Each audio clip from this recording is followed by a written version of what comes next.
Coronavirus is contributing to a sharp drop in oil prices. The financial toll could cost more than 500,000 oil and gas jobs.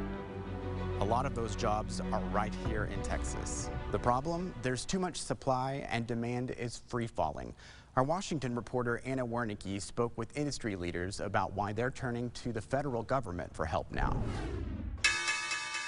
When the New York Stock Exchange bell rang on Monday, CEO of Canary Oil, Dan Eberhart, says alarm bells went off in the oil industry. I've been doing this 20 years, and I've never seen oil go below 33, 31, somewhere in that range. Today, it's just above 20. That's the lowest crude oil price in almost 2 decades. Eberhart says there's no shortage of supply, but with Americans staying home to slow the spread of the virus and not driving or flying like normal, demand is drying up. There's virtually no jet fuel needed, which is about 30% of oil demand typically. On top of that, the ongoing price war between Russia and Saudi Arabia, after Russia refused to reduce oil production to prop up prices, and the Saudis retaliated by flooding the market.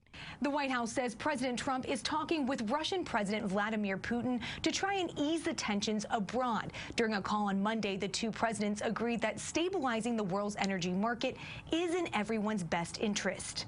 Meanwhile, Texas Republican Senator John Cornyn is working to smooth things over with Saudi Arabia. They need to understand that if they expect a cooperative relationship from us on arms sales, on a host of other issues, then they're going to have to treat us like a friend. Cornyn says if oil prices don't start climbing, more than 500,000 jobs in oil-rich states like Texas, Oklahoma, and Louisiana are at risk. Eberhart says typically when there is an oversupply of oil, they store the extra oil until it's ready to be used. But he says because so much oil is being produced right now, he says storage prices are also soaring. So they're running out of places to put the extra oil.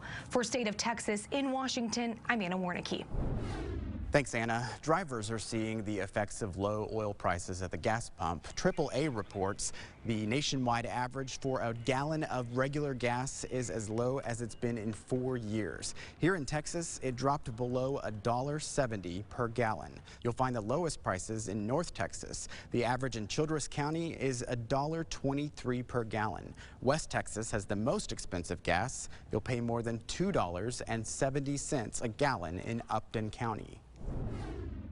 Forced to stay at home, thousands of Texans turn to telehealth services, but insurance may not cover the cost.